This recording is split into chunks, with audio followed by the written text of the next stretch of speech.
सभी को नमस्कार। शरीर के किसी भी अंग पर जैसे ही गांठ हो जाती है तो तुरंत डर बैठ जाता है और एक व्यक्ति के मन मस्तिष्क के अंदर ये भय व्याप्त हो जाता है कहीं कैंसर ग्रस्त तो ना है। हकीकत में मैं आपको एक बहुत बड़ी जबरदस्त जानकारी देता हूं कि 99.99% जो गांठें हैं वो कैंसर ग्रस्त होती ही नहीं है। इसलिए न तो डरने की जरूरत है न खौफ खाने की आवश्यकता है, क्योंकि आप अगर डरोगे तो वो धीरे धीरे धीरे धीरे धीरे वो जो साधारण गांठ है उससे भी समस्या उत्पन्न हो सकती है। इसलिए डरना बिल्कुल बंद कर दीजिए। मैं आज आपको बहुत बेहतरीन जानकारी देने वाला हूं।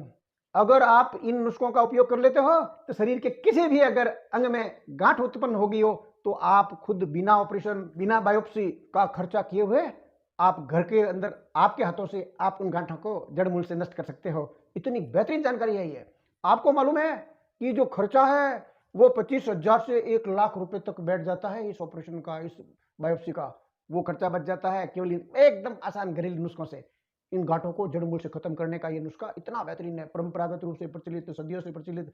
एक मैं आपको और करबद्ध निवेदन करता हूं। कई व्यक्ति है जो कमेंट्स करते रहते हैं उल्टे सीधे, उनसे मेरा करबद्ध निवेदन है ऐसी बातें मत करिए, क्योंकि जो भी मैं आपको जानकारी दे रहा हूं या तो शास्त्रोक्त है, शास्त्रों में वर्णित है, आयुर्वेद के या दादी नानी के नुस्खों में सदियों से परंपरागत रूप से प्रचलित है। मेरा निजी कोई एक्सपेरिमेंट नहीं है, ना मैं ऐसा एक्सपेरिमेंट करता हूं। क्यों? कि जीवन का मामला है। इसलिए आपसे करबद्ध निवेदन है आप ऐसी भूल न करें और कम से कम आपसे भलाई ना हो सके तो दूसरों को दिग्भ्रमित तो न करें। इतना करबद्ध निवेदन करते हैं हम आपसे। शास्त्रोक्त या सदियों से प्रचलित परंपरागत रूप से जो नुस्खे हैं दादी नानी के, और ऐसी जानकारी के लिए सारे नव आगंतुकों से करबद्ध निवेदन, इस YouTube चैनल को सब्सक्राइब करके आप हमारे फेमिलियर बन जाइए। ये जो मैं आपको नुस्खे बता रहा हूं, शरीर के किसी भी अंग के अंदर अगर कोई गांठ हो, मेद हो, गले के अंदर टॉन्सिल्स हो, वहां गांठें उत्पन्न हो गई हो, या लिपोमा हो, या बच्चेदानी के अंदर जो गांठें हैं वो हो, सबके लिए बेहतरीन तरीके से काम करता है और उनको जड़मूल से नष्ट करने की क्षमता रखता है। इतना बेहतरीन है। और अगर बहुत ज्यादा पुराना और गंभीर हो चुका है तो एक बार आप इसका उपयोग करके देख लीजिए। महीने भर के अंदर आपको रिजल्ट मिल जाता है तो बहुत बेहतर, नहीं है तो उस समय आप उचित वैद्य की सलाह लेकर और डॉक्टर की सलाह लेकर आप उसके बारे में कार्रवाई करिए। अगर मांसपेशियों के अंदर गांठें पड़ गई हो, दर्द हो रहा हो, सूजन हो गई हो, तो केवल मात्र सिकाई कर लीजिए। आप गरम गरम सिकाई कर लीजिए उसकी, उससे आपको रिलीफ मिलने लग जाएगा अगर प्रारंभिक अवस्था में है तो, और उससे ही जड़ मूल से नष्ट होने की संभावना बनती है अगर प्रारंभिक अवस्था में हो तो। दूसरा काम आप ये भी कर सकते हो, जो ऑलिव ऑयल है, जैतून का तेल है, उसको आप गर्म कर दीजिए आवश्यकता के अनुसार और उसकी मालिश करिए जहां जहां ग्रसित एरिया, जहां जहां गांठें हैं, उससे भी आपको जबरदस्त रिलीफ मिल जाएगा और गांठें खत्म हो जाएगी। मैं जो ये नुस्खे बता रहा हूँ सारे नुस्खे करने की आवश्यकता नहीं है। आपको जो नुस्खा अच्छा लगता है उसको कर लीजिए, या जो मैं बता रहा हूँ जिस जिस गांठ के लिए काम कर रहा है उसके अनुसार ये आप कर लीजिए। और सारे करते हो तो कहाँ दिक्कत है, जल्दी समाधान मिल जाएगा, कोई आपत्ति नहीं है।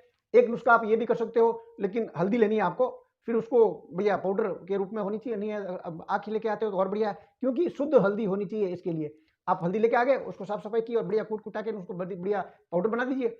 उस पाउडर का पाव चम्मच लेनी है मात्रा और मुंह के अंदर रख दीजिए केवल, और स्वतः सरकने दें। आपको खानी नहीं है, वो तो स्वतः हल्दी अंदर जाएगी अपना आप, जो सांस जोर से सांस लेने की भी आवश्यकता नहीं, उसको सरकने दें। ये दिन में आप 1 से 2 बार कर सकते हो। इससे भी बहुत बेहतरीन कुछ ही दिनों में आपको परिणाम मिलने लग जाएंगे। ये जो मैं आपको नुस्खे बता रहा हूं ये गांठों के लिए तो है, ये काम करेंगे ही करेंगे। इसके अलावा आपकी दुनिया भर की जो समस्याएं हैं वो आपकी ठीक होने लग जाएगी। अब जैसे मैंने आपको ये हल्दी का बताया, तो उस गले के अंदर आपकी खराश वगैरह है, गला अगर बैठा हुआ है, उसमें भी आपको बहुत कुछ जबरदस्त सहायता मिलेगी, उसमें लाभ प्राप्त होगा। एनसीबीआई की जांच रिपोर्ट के दौरान ये नई जानकारी मिली है कि जो त्रिफला का चूर्ण है वो आप 1-1 चम्मच ले लीजिए आवश्यकता अनुसार, सुबह शाम जैसा आपको उचित लगता है। सादे पानी के साथ ले लीजिए, गुनगुने पानी के साथ में ले लीजिए, जैसी आपकी विकृति है उस हिसाब से ले लीजिए, प्रकृति है, और इसका आप सेवन कर दीजिए। बहुत बेहतरीन रिजल्ट मिलता है गांठों के लिए इस त्रिफला के चूर्ण का।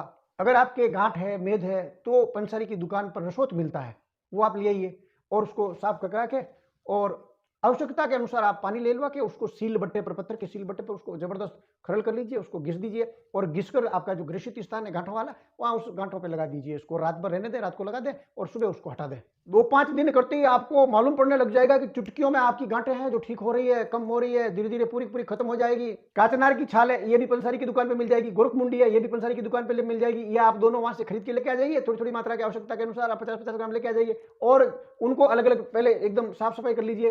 फिर वो जो काचनार की छाल है उसको थोड़ा सा कूट कुटा के बड़े बड़े जब रहे टुकड़े, मतलब अच्छा सा कर दे, मीडियम से ऐसे हो जाए छोटे छोटे, और उनको आप 1 चम्मच जो है काचनार की छाल वो आप डाल दीजिए गिलास के अंदर, 1 गिलास पानी में, और उसको 2 मिनट तक उबाल लीजिए। उबालने के बाद में और जो आपको लेके आए गोरखमुंडी, वो उसको पीट पिटा के एकदम कूट पीट के जबरदस्त एक पाउडर बना दे।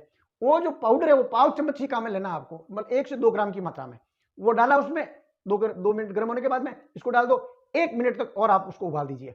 फिर इसको नीचे उतार कर जब गुनगुना रहे तो इसको आप पी जाइए। ये प्रयोग 2 बार करना है दिन में, थोड़ा लंबा चलेगा, आयुर्वेदिक है, लेकिन मैं आपको विश्वास दिलाता हूं, आपकी किसी भी प्रकार की गांठ अगर हो गई हो, उसको जड़मूल से नष्ट करने की क्षमता है इन जड़ी बूटियों में।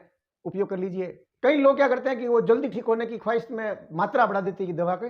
ये बात ठीक नहीं है, क्योंकि काफी जब फोन आते हैं, जब बातचीत होती है तो मालूम पड़ता है।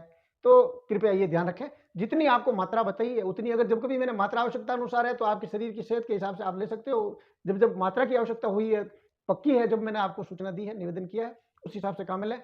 और अगर आप चाहते हो कि आयुर्वेद का प्रचार घर घर तक पहुंचे और उसमें आप भी भलाई कमा सकते हो, आप भी पुण्य लाभ कमा सकते हो, तो जानकारी शेयर कर दीजिए, वायरल कर दीजिए। एक लाइक मेरे लिए।